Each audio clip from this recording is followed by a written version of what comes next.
Salam sejahtera murid-murid yang saya kasihi sekalian. Selamat datang ke kelas Cikgu Chan. Hari ini kita akan bersambung dengan topik dalam sejarah tingkatan 4 KSSM. Baik, mari kita mula belajar.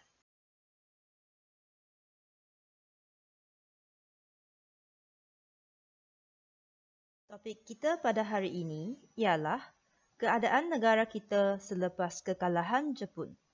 Pendudukan Jepun di negara kita berlaku lebih daripada 3 tahun.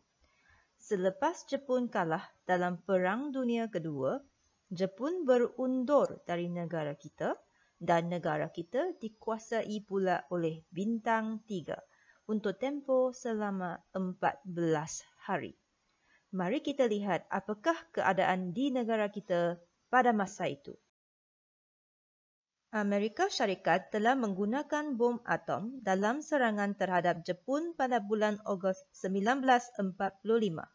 Peristiwa tersebut membawa kekalahan tentera Jepun dan berakhirnya Perang Dunia Kedua. Amerika Syarikat melepaskan bom atom Little Boy dan Fat Man di Hiroshima dan Nagasaki. Banyak orang yang terkorban dan inilah yang menyebabkan Jepun terpaksa menyerah kalah dan kesannya Perang Dunia Kedua berakhir. Seterusnya, upacara rasmi penyerahan kalah tentera Jepun diadakan di Sabah, Sarawak, Singapura dan lepas Jepun kalah. Untuk mengesahkan Jepun telah kalah, upacara diadakan di mana tentera Jepun menyerah kalah kepada tentera persekutu.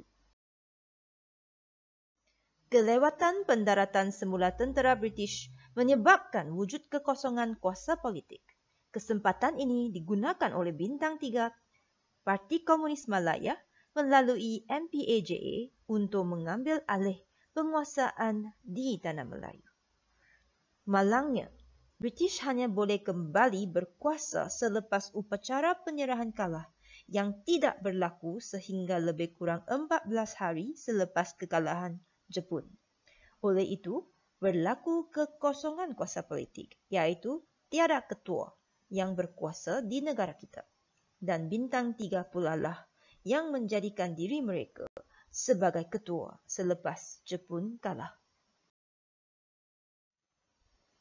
Bintang 3 menjalankan undang-undang sendiri dan menggunakan sebuah mahkamah yang dikendalikan oleh komunis untuk menjatuhkan hukuman mati terhadap sesiapa yang bekerjasama dengan Jepun, terutama orang Melayu.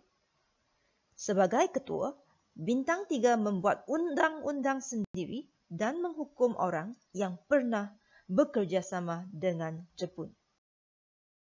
Gangguan Bintang 3 dalam urusan keagamaan di surau dan masjid menyebabkan orang Melayu membentuk gerakan Fi Sabilillah yang bertujuan mempertahankan maruah bangsa, hak dan harta serta kelangsungan hidup orang Melayu.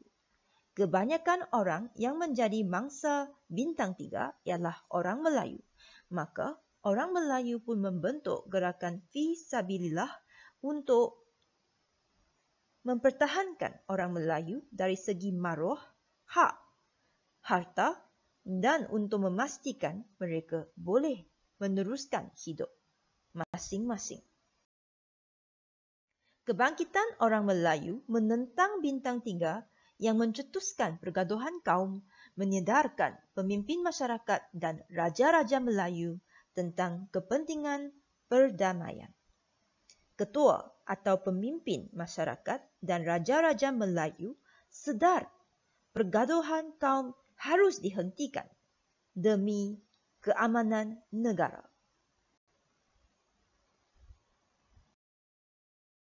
Datuk On Jaafar dilantik oleh Sultan Ibrahim sebagai pegawai daerah Batu Pahat dengan tugas utamanya menamatkan kekacauan dan memulihkan keamanan di Batu Pahat. Datuk On Jaafar lah antara pemimpin penting yang berusaha menjadikan negara aman.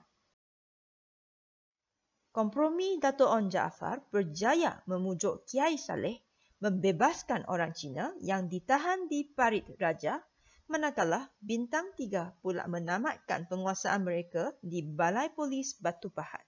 Dato' On Jaafar melakukan kompromi, iaitu mencari jalan tengah yang boleh diterima oleh kedua-dua pihak, orang Cina dan orang Melayu, untuk menyelesaikan masalah. Dengan tolak ansur dari kedua-dua pihak, maka keamanan dapat diwujudkan. Raja-raja Melayu berperanan penting dalam usaha menyelesaikan pergaduhan kaum. Contohnya, Sultan Pahang, Sultan Abu Bakar Riayatuddin Al-Muazzam Shah berangkat ke Kuala Lipis untuk mengingatkan penduduk agar tidak berlaku lagi pergaduhan antara orang Melayu dengan orang Cina. Di Kanowit, permusuhan berlaku antara bekas gerila peribumi yang dilatih oleh SRD dengan orang Cina yang bersubahat dengan tentera Jepun.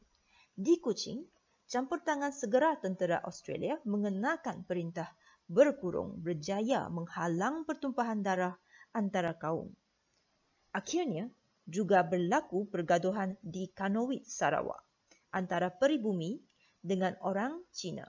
Manakala di Kuching, perintah berkurung iaitu arahan melarang orang ramai keluar rumah telah berjaya menghalang daripada berlakunya pergaduhan kaum. Secara kesimpulannya, keadaan negara kita selepas kekalahan Jepun boleh dilihat dari 3 aspek, iaitu penguasaan Bintang 3 selepas kekalahan Jepun. Kedua, apakah tindak balas orang Melayu terhadap penguasaan Bintang 3? Dan ketiga, apa yang berlaku pula di Sarawak? Mereka yang tidak belajar dari sejarah pasti akan mengulanginya. Jadi, marilah kita fikirkan murid-murid, apakah yang dapat kita belajar dari topik pada hari ini. Selepas kekalahan Jepun dan bertamatnya pendudukan Jepun, negara kita tiada pemimpin dan telah dikuasai oleh Bintang 3 selama 14 hari. Dalam tempoh tersebut, berlaku pertumpahan darah antara kaum di Tanah Melayu dan Sarawak akibat konflik yang berlaku semasa pendudukan Jepun. Ahli Bintang 3 yang kebanyakannya terdiri daripada orang Cina mengambil kesempatan menghukum mereka yang disyaki bersubahat dengan Jepun, yang kebanyakan pula terdiri daripada orang Melayu. Ini menyebabkan pergaduhan antara kaum dan menyebabkan negara tidak aman. Akhirnya, pemimpin tempatan dan raja-raja Melayu mengambil tindakan memulihkan keamanan dengan melakukan kompromi. Oleh itu, sebagai rakyat Malaysia, sebuah negara yang berbilang kaum, kita harus mengutamakan perpaduan kaum dan mengelakkan perkara yang boleh menimbulkan ketegangan antara kaum. Sudah sampai penghujung pembelajaran kita pada hari ini. Cikgu berharap pembelajaran pada hari ini dapat memanfaatkan murid-murid dalam kehidupan anda. Dengan itu, selamat maju jaya.